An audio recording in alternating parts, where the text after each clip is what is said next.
Hello and welcome to the Ghosts and Folklore podcast.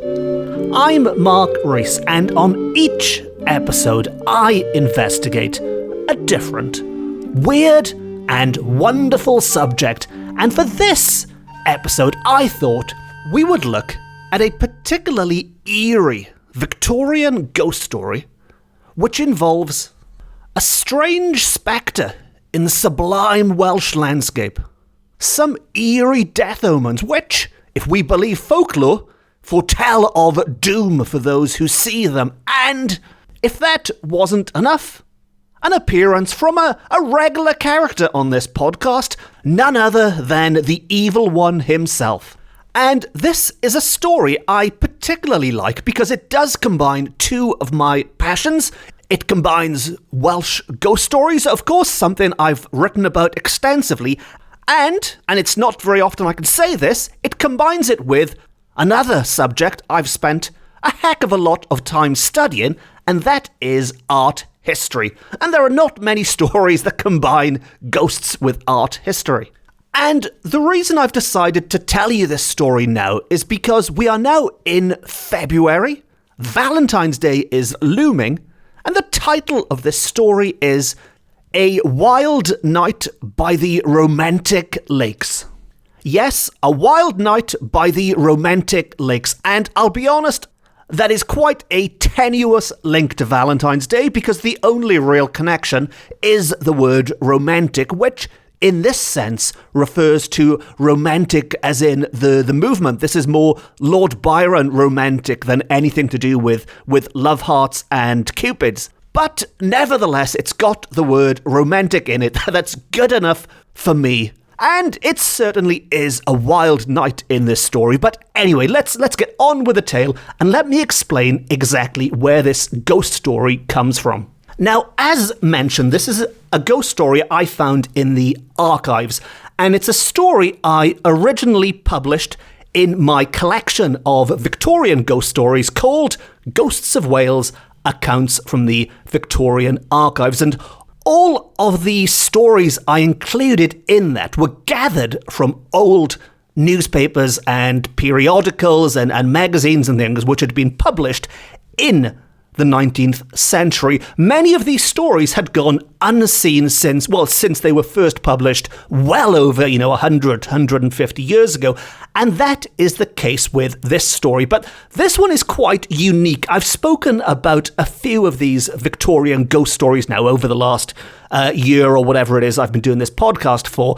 And with this one, what makes it quite unique is that it is a first-hand account which was written by somebody who then submitted it to the paper to be published. So this isn't a journalist going out and interviewing people and sort of writing about things in a second-hand way. This is very much one person's personal experience, and what makes it more interesting, again, for me in particular, with my passion for the arts, as I'm sure you've picked up on, again, over the year or so I've been doing this podcast, but it was written by a man whose name was published as W.G. Shrubsole. Now, the name W.G. Shrubsole might not mean much to many people. It didn't mean a great deal to me when I found it. But after doing a little bit of detective work, because it's quite a unique name, there can't be that many people with the initials WG and the surname Shrubsole who were hanging around Wales at this particular time in this particular place. And I discovered there was a Victorian landscape painter of some renown. I mean, he's not Turner or anything, but someone who didn't do too badly for themselves.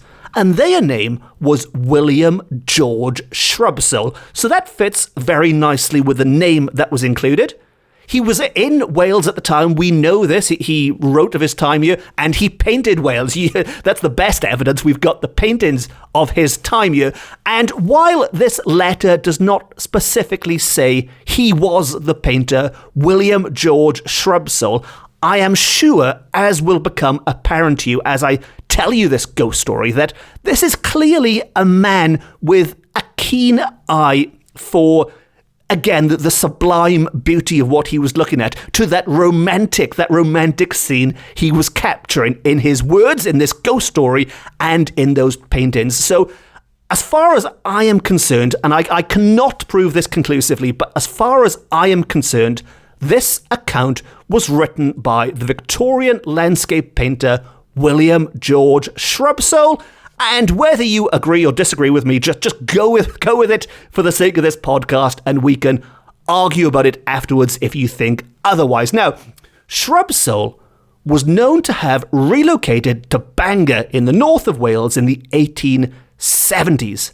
And the opening paragraph of his letter, of this ghost story, and again, to reiterate what I was saying about, I think his choice of words does show that this is a man looking to capture the rugged beauty of the place. He said, "I had been staying during the autumn of 18-something at a cottage situated on the shores of the most romantic lakes in Wales.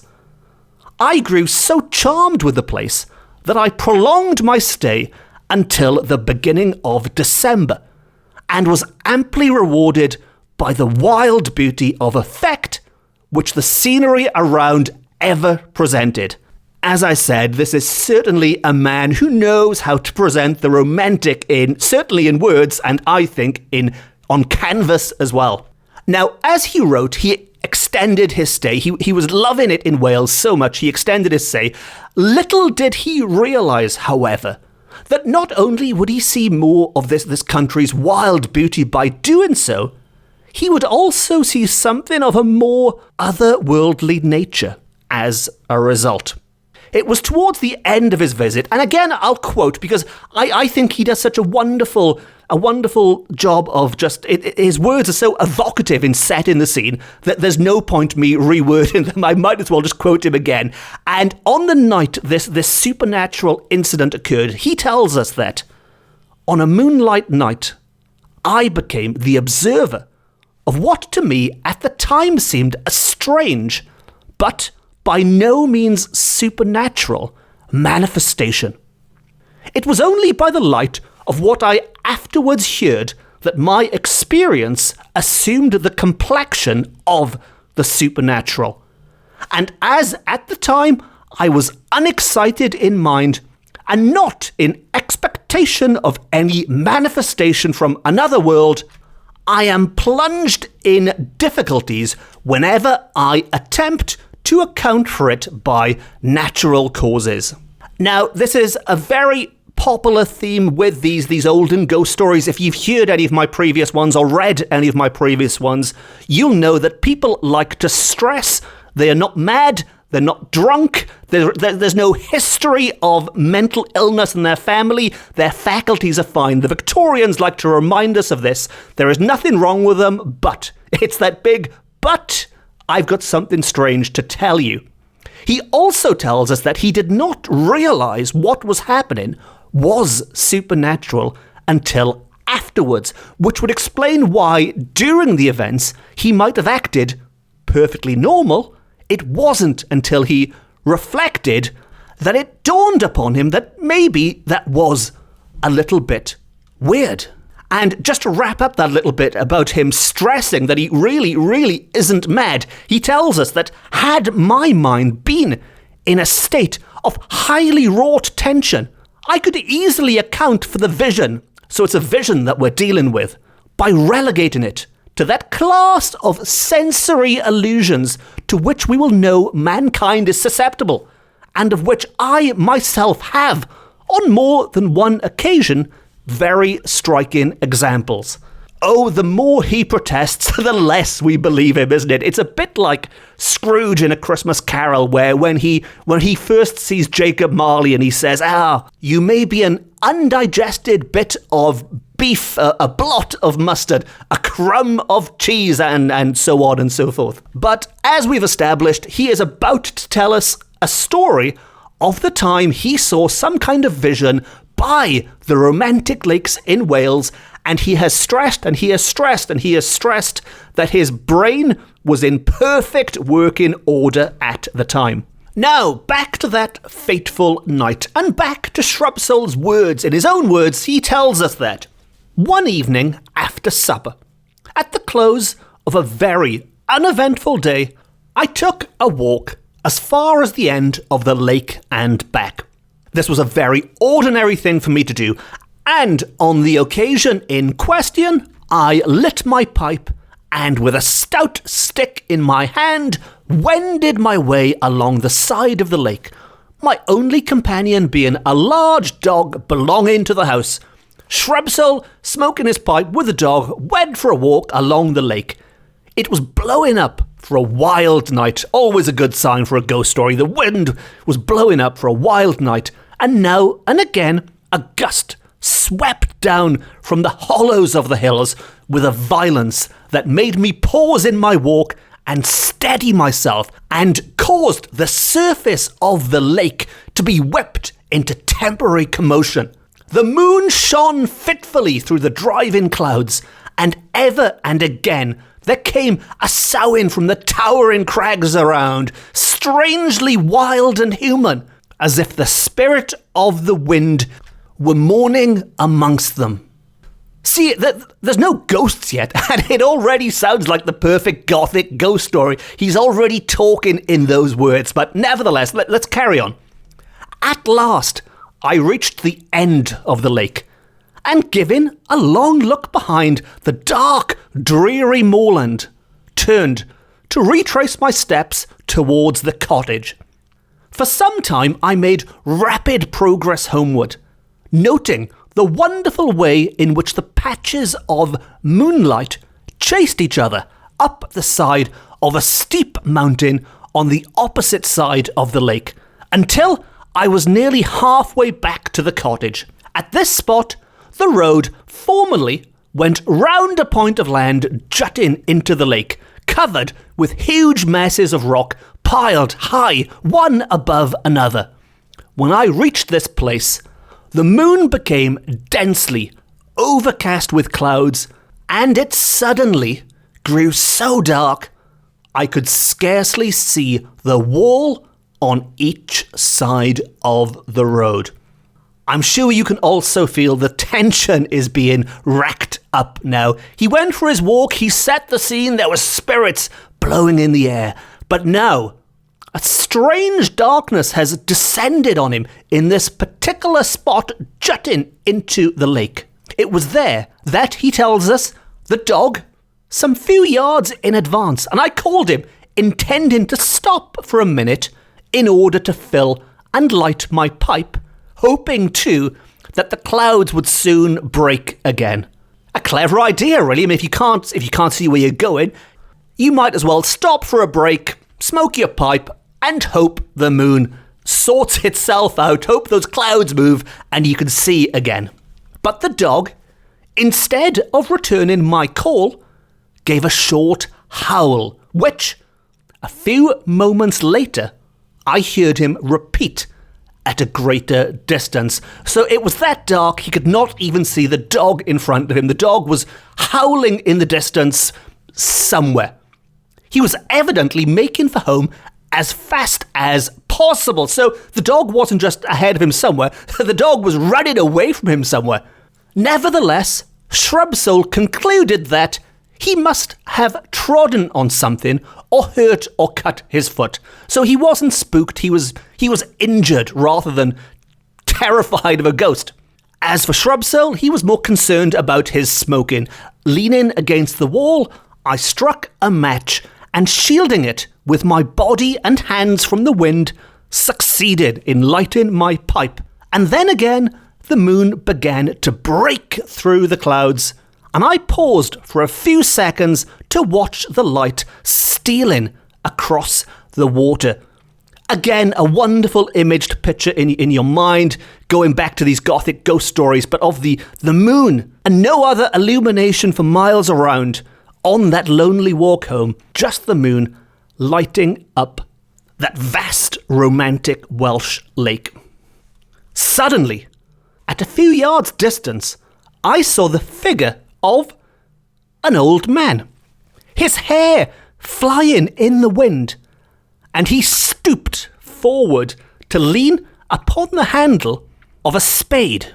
I was startled, for the old fellow came so suddenly into view that it seemed as if he must have dropped there from the clouds. This old fellow had appeared from nowhere. And so Shrubsole did what anyone would do under the circumstances. He attempted to start a conversation. I hailed him with a shout of, "A wild night this." Not a bad way to start a conversation, I guess, if in the middle of the night when someone appears from nowhere. A wild night this. But anyway, the old man gave no reply, but slowly turned his face up towards mine. So this old man was stooped over, but now he slowly lifted his head and his eyes, which looked at Shrubsole. The moon gleamed out brightly for an instant, and I saw a pair of hollow, sunken eyes set in a face so full of a kind of weary despair, of a hungry disappointment, that I was shocked. And for a moment, I had a slight feeling that there was something. Now notice here, actually, this is me butting in quickly into his trail of thought, but after telling us at the start that it was only afterwards he thought there was something weird going on, we get an inkling here when that old man looks at him. He definitely thinks there's something strange about his appearance. But anyway, back to the narrative. What could he be doing there, he thought. But I had no time to lose.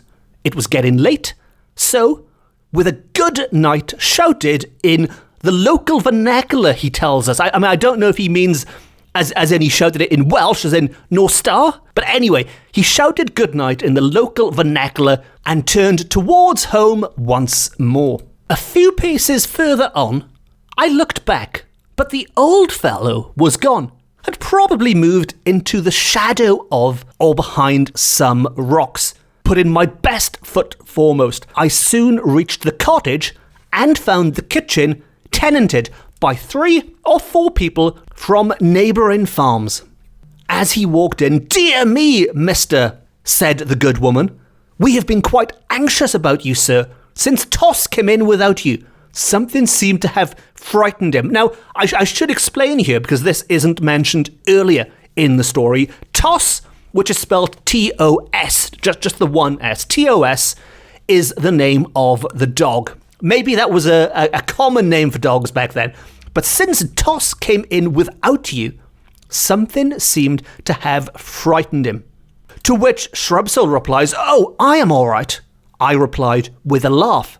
"Can you tell me who the old fellow is I saw along the shore of the lake with a spade?"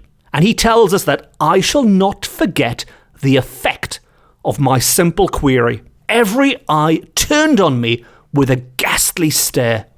The men turned pale, and the woman sank into a chair.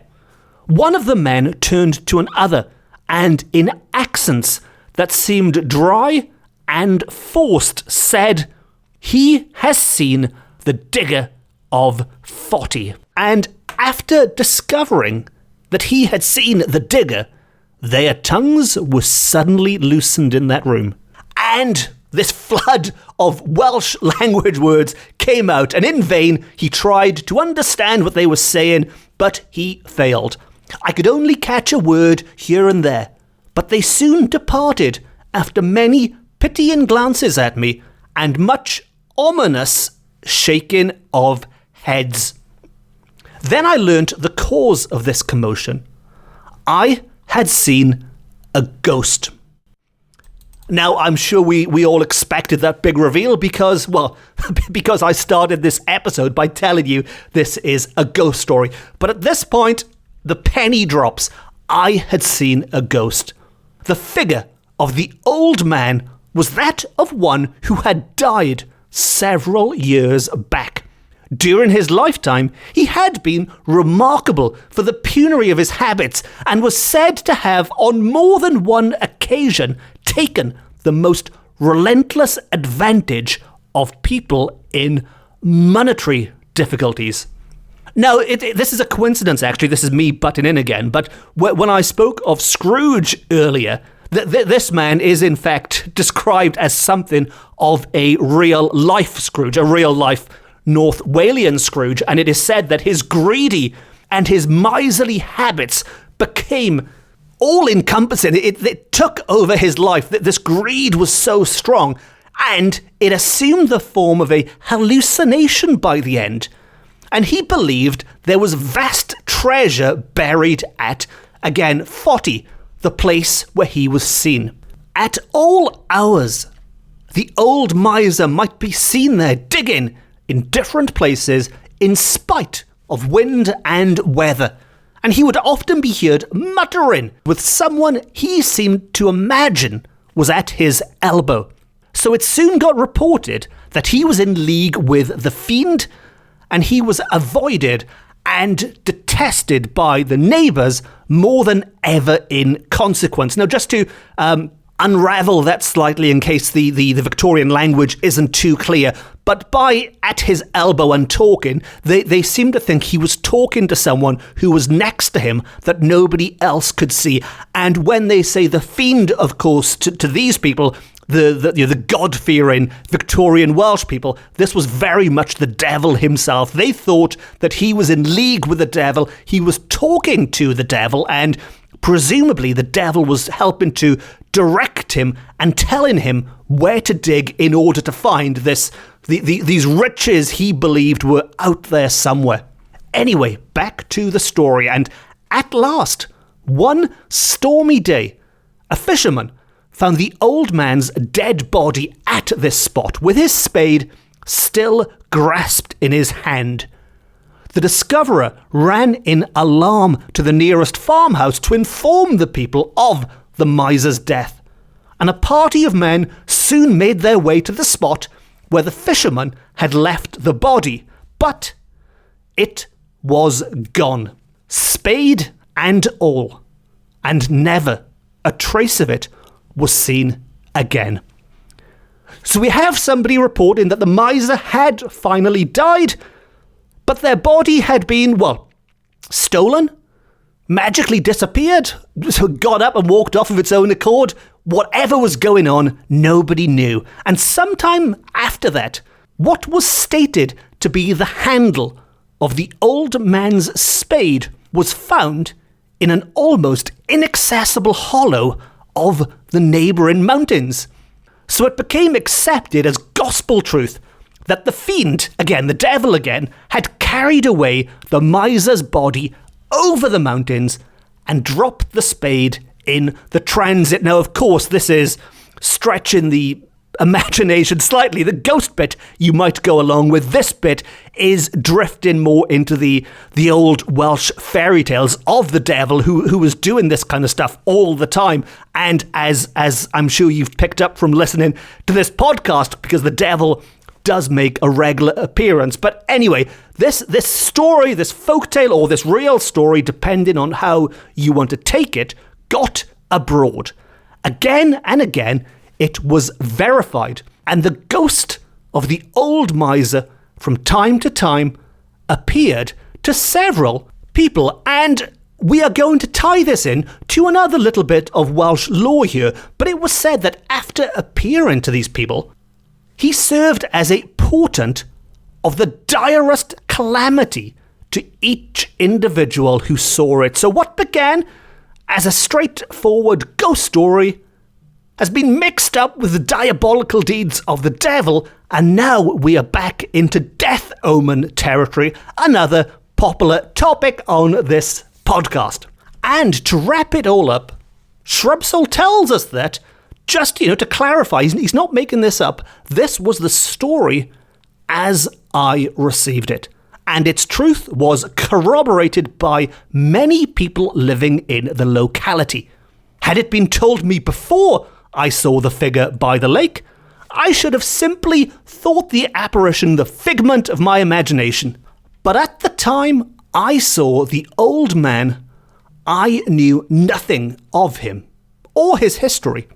So I cannot account for the vision by any process of reasoning, and I am driven to the conclusion, as Shakespeare says, And again, this is a very, very popular quote in Victorian articles dealing with the paranormal. To quote this Shakespeare quote, and that is, "There are more things in heaven and earth than are dreamt of in our philosophy." And I agree wholeheartedly. And that brings me to the end of another eerie little Welsh ghost story. A particularly romantic one, I thought. Well, okay, it wasn't romantic at all, but what do you expect? I am sure you would have been very disappointed if it was a romantic ghost story. It would have been rubbish. But as always, if you have enjoyed that romantic tale and you would like to not miss any of the other romantic tales which are coming up, there's one every week, then please consider hitting the subscribe button. And as always, if you have any ghost stories of your own, be they really romantic like that one, or not romantic at all like all the good ones, then please get in touch, let me know. I'm quite easy to find online. Just do a search on a search engine or on social media for Mark Rees, and put the word journalist or author in as well, and you'll find me easy enough. There are some other Mark Reeses out there. You don't want to confuse me with the footballer or anything. And we can have a chat online, even if it's just to say hello. And on that note, it just leaves me to say thank you very much for listening. Diolch yn fawr iawn am gwrando. I've been Mark Rees. This has been my Ghosts and Folklore podcast. It's the best, it's the beautiful, it is the only Ghosts and Folklore podcast beaming to you from Wales to the world. And I hope each and every one of you get 1 million Valentine's Day cards. Until next time, Nosta.